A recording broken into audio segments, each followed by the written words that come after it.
మేడ్చల్ జిల్లా Boduppal municipal corporation colony సంక్షేమ సంఘాల సమైక్య చైర్మన్ మరియు రాష్ట్ర సీనియర్ నాయకులు రాపోలు రాములు మీడియా సమావేశం ఏర్పాటు చేశారు. ఈ సందర్భంగా వారు మాట్లాడుతూ దళితులకు అసైన్డ్ భూములు ఎన్నో సంవత్సరాల క్రితం ఇచ్చారని, కానీ వాటిపై హక్కును మాత్రం కల్పించలేదని నిరాశ వ్యక్తం చేశారు. ఎన్ని ప్రభుత్వాలు వచ్చినా వెళ్లినా దళితులకు మాత్రం ఎలాంటి న్యాయం జరగలేదని వారు వాపోయారు.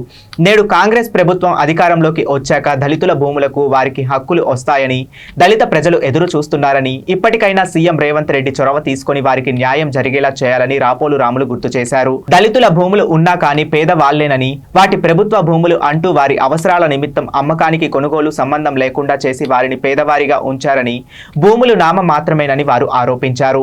ఇప్పటికైనా ప్రభుత్వం చొరవ తీసుకుని దళితులకు తొందరగా న్యాయం జరిగేలా చూడాలని డిమాండ్ చేశారు. ఈ కార్యక్రమంలో భూరక్షణ సమితి రాష్ట్ర అధ్యక్షులు బుగ్గా మైసయ్య, ఫెడరేషన్ సభ్యులు తదితరులు పాల్గొన్నారు. ముఖ్యమంత్రి గారిని, రాష్ట్ర ప్రభుత్వాన్ని కోరుతాం, మీరేదైతే ఇప్పుడు ఉన్నటువంటి దళితులు మొత్తం తెలంగాణ వ్యాప్తంగా దళితులకు ఇచ్చినటువంటి భూములు ఏవైతే ఉన్నాయో వాటికి అమ్ముకునే హక్కులు కల్పిస్తామన్నారు. మీరు 20 సంవత్సరాలు కనుక మీకు పొజిషన్లో ఉండి కబ్జాలో ఉండి కబ్జాలో ఉండి మీరు ఉన్నారో, రికార్డులలో ఉన్నారో, కూర్చోండి, మీరు కూడా కూర్చోండి, ఉన్నారో వాళ్ళకందరూ కూడా చేరు వాళ్ళకు మీకు అమ్ముకునే హక్కులు కల్పిస్తామన్నారు ముఖ్యమంత్రి గారు. ఆ వీడియోస్ కూడా ఇప్పుడు మా దగ్గర ఉన్నాయి, ఉంది ఒకసారి. అయితే ఇది మేము ఒకసారి రాష్ట్ర ప్రభుత్వాన్ని గుర్తు చేయదలుచుకున్నాం. ఎందుకంటే అడగంది అమ్మాయినా పెట్టదు. కాంగ్రెస్ పార్టీ అంటేనే మాట మీద కట్టుబడేటువంటి పార్టీ.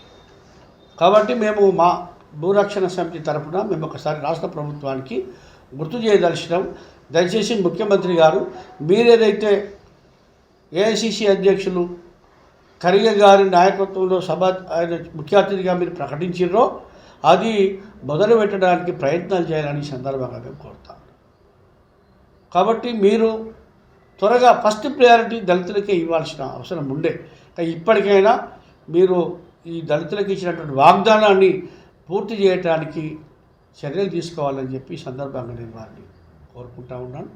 దీనిలో భాగంగానే రేపు సంవత్సరానికి కాలం 2023 ఆగస్టు 26 జనవరి నాడు ఆగస్టు నాడు జరిగింది. కాబట్టి అదే రోజు కరెక్ట్ ఒక సంవత్సరానికి మేము సుందర విజ్ఞాన కేంద్రంలో బాగ్లింగంపల్లిలో రౌండ్ టేబుల్ సమావేశం పెట్టి అనేక మంది అత్యవత మహారాజులందరినీ, కోదండరెడ్డి కానీ, కోదండరావు కానీ, అనేక మంది మేధావులను పిలిపించి ఆ రోజు ప్రభుత్వానికి ఒక విన్నపం చేయడానికి ఒక సభ ఏర్పాటు చేస్తున్నాం, రౌండ్ టేబుల్ సమావేశం.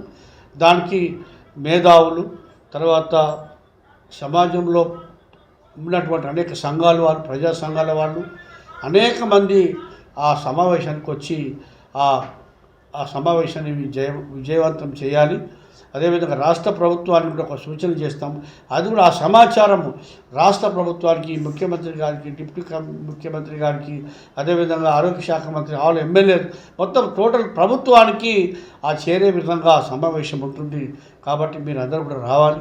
ప్రజలందరూ కూడా పెద్ద ఎత్తున పాల్గొని ఈ పేద వర్గాలకు సహాయం చేయటంలో మీరు కూడా మీ వంతు సహాయం అందించాలని, మీ వంతు పాత్ర నిర్వహించాలని ఈ సందర్భంగా కోరుకుంటున్నాను. ఈ యాజమాన్య హక్కుల విషయంలో గతంలో కాంగ్రెస్ ప్రభుత్వం బట్టి విక్రమార్క పాదయాత్ర చేసినప్పుడు కానీ చాలా సందర్భాల్లో బీఆర్ఎస్ ప్రభుత్వము అసైన్ భూమిదారులకు ఏ విధంగా మోసం చేస్తుందో ఈ ప్రజలకందరూ వివరించారు. అదే మాదిరిగా కాంగ్రెస్ ప్రభుత్వం ఏం చేసిందంటే ఈ రైతు డిక్లరేషన్ అని, తర్వాత యూత్ డిక్లరేషన్ అని, మహిళా డిక్లరేషన్ అని కూడా పెట్టింది. తర్వాత దళిత డిక్లరేషన్ను 26 ఆగస్టు 2023లో చేసింది. సో మేమేమంటున్నామంటే ఆ డిక్లరేషన్లో దళితులకు, బీసీలకు, ఎస్టీలకు ఆనాడు అప్పటి కాంగ్రెస్ ప్రభుత్వం పంచిన అసైన్డ్ భూములకు యాజమాన్య హక్కులు ఇస్తాం, మేము గెలిస్తా అని చెప్పిండ్రు. ఇది మీకు కూడా తెలుసు. ఇది పేపర్ మూలకంగా, టీవీ పూర్వకంగా అన్ని రకాలుగా ఇది ప్రజలకందరూ కూడా తెలిసిపోయింది. కనుక మేమేమైందంటే కాంగ్రెస్ ప్రభుత్వం వచ్చింది, కొత్తగా వచ్చింది, ఇంకా చాలా విషయాల్లో ఉంది కనుక ఒకసారి వాళ్ళ వాగ్దానాన్ని గుర్తు చేయడానికి గౌరవనీయులైన శ్రీ రాపోల్ రావు గారి, మా చైర్మన్ గారి అధ్యక్షతన 26/8/2024 నాడు సో మన ఈ చిక్కడపల్లి సుందరయ్య విజ్ఞాన భవన సోయపాలలో మేము రౌండ్ టేబుల్ సమావేశం పెడుతున్నాం ఈ విషయంపై. జై హింద్. బూరుగుల రామకృష్ణరావు మొట్టమొదటి ముఖ్యమంత్రి ఆయన 57 నుంచి మరి తర్వాత దామోదరం సంజీవయ్య వచ్చి వీళ్ళందరూ కూడా ఏంటంటే ఆనాడు ఉన్నటువంటి హైకమాండ్ కేంద్ర ప్రభుత్వంలో ఉన్న జవహర్లాల్ నెహ్రూ గారి ఆదేశాలను తీసుకొని పేదలకు ఎక్కడ ప్రభుత్వ భూములు ఉన్న వాళ్ళకి పంచి వల్ల జీవన స్థితిగతులను మెరుగుపరచాలనే ఉద్దేశంతో ఎక్కడికెక్కడ పంపిణీ చేశారు. అది ఎన్ని లక్షలు? 20 లక్షల భూమి పంపిణీ చేశారు. ఇంకా పంపంగాని భూమి కూడా అనేక మా సమితి తరఫు నుంచి మా భూరక్షణ సమితి తరఫున మొత్తం వివరాలన్నీ కూడా సేకరించడం జరిగింది. మైసన్న గారి ఆధ్వర్యంలో మొత్తం తెలంగాణ వ్యాప్తం అంతా తిరిగి సేకరించడం జరిగింది. అయితే ఇంకా కొద్దిగా ఉంది. సరే అది ఉన్నప్పటికీ కూడా మేమనేది ఏంటంటే ఆ భూములకు ఇప్పటి వరకు హక్కులు కల్పించారు.